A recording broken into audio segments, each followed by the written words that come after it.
Hi everyone, Jello here.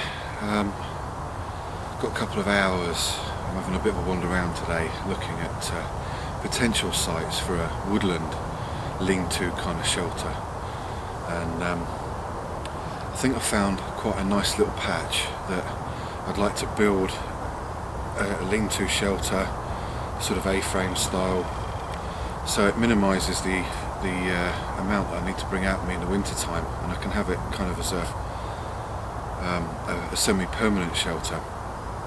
I'll just put a little clip in now of the patch that I've seen. I haven't done anything with it yet, so this is just a glimpse of where I've found that I'd like to build this shelter.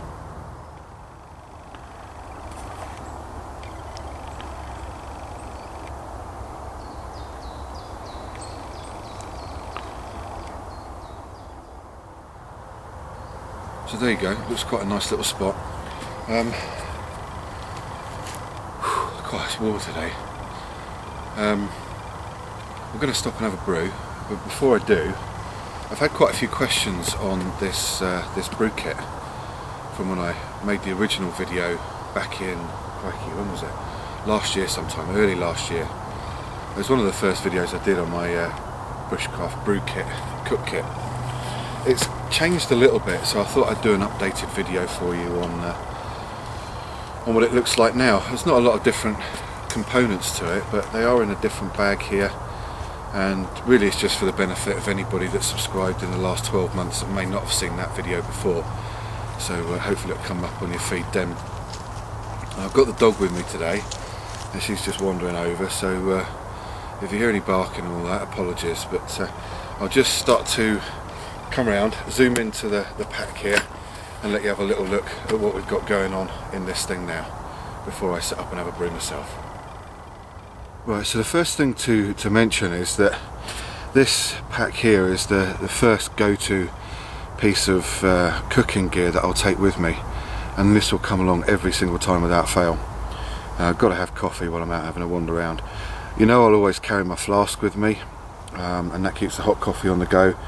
But really this was set up over a long period of time as a first small solo kind of cook kit, if I needed it. It's housed in this new pouch. I did have a green one before, which was bought through a Chinese website. Unfortunately the molly straps on the back, the stitching gave way, so it's this new black one. It's slightly smaller than the green one, and I would love to get my hands on a Maxpedition 10x4 in foliage green.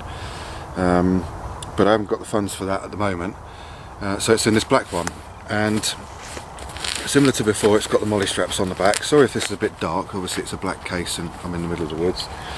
It's got the molly straps on the back there, which is one of the things I liked particularly, so it easily slips on the belt.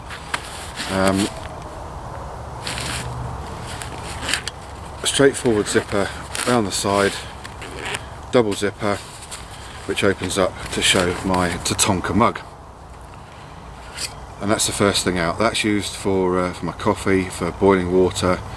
I've had a couple of comments to say it's very clean. Well, yeah, it is. I don't let it stay dirty and full of soot. I will always get home and clean my cooking gear when I get home. You know, the bottom's still showing, but around the rest of the sides, I'm not too worried about the fact that the darkness of the soot and makes it boil quicker and all that kind of business. I'm there to have a cup of tea and enjoy the woods. I'm not there to keep a stopwatch on the go as to how quickly my water boils. I know other people do care about that kind of thing, and that's fine. I don't, so there you go.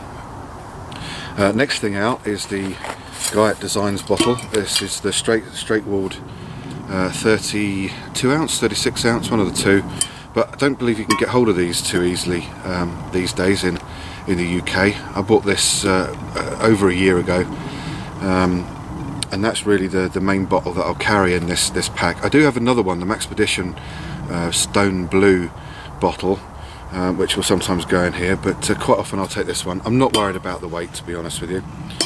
Cracking vessel, absolutely bomb proof. It cost me about 25 quid in total, and the Tatanka mug I think was about £7.50. So as you can see already, this is not a cheap kit going on. Next thing I've got in there, let's just move the mug to one side, shift the bottle up. Mozzies are pretty heavy. Next thing I've got in there is the Tatanka stainless steel burner. About £7 again, absolutely cracking bit of kit. Really like it. I've seen a lot of boil tests on these things, and I've seen one boil test that says the Tatanka is quicker to prime and get going than the other version, the Trangia and the brass versions. But you know, this has got the O-ring inside it. It's a cracking bit of kit again. So that's the methylated spirits option. Then right at the bottom, and it is a bit of a snug fit,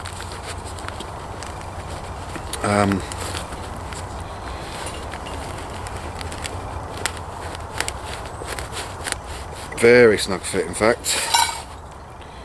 I've got my hobo stove. Oh, I forgot the bottom of there. I've got the ring that can sit on top of the Trangia like that and act as a stove stand, or I can put it on the bottom to raise the not the Trangia, the Tatanka shall I say, to raise the burner up a little bit. So that usually just sits in the bottom of the stove like that, nice and easy. And then of course the hobo stove is just a utensil tin that I've put some holes in.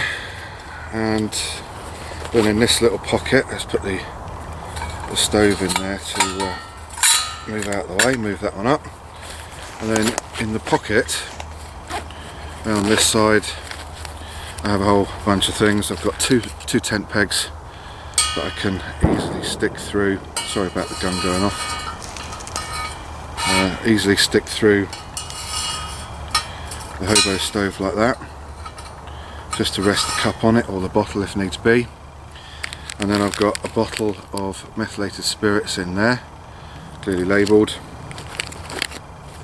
I've also got some hand sanitizer, which I'll also always keep with me. Clean hands, very important, but also acts as a fire lighter obviously.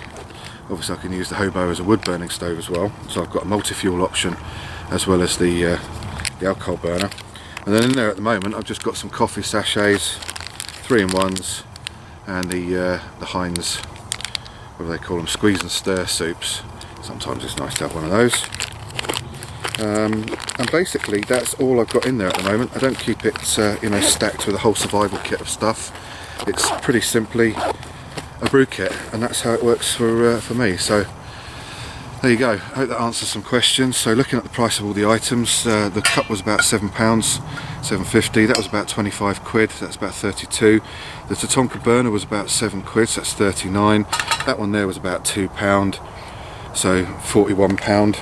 10 pegs I'm not even going to cost up them. So it's about 40-50 quid in total, including the bag. So it's not the cheapest cook set in the world, but I've added to it over a long period of time, and it suits my needs very well. And as I say, this is the very first stage of my cooking equipment. So what I'm going to do now is I'm going to do a separate video, and I'm going to lay out the rest of my cook kit as I might go out to the woods for a longer period of time. If I'm sending out for a day, I might add something additional to this, you know, to give me additional capability. So thanks for joining me in this video, and I'll see you in the next one around the cook kit.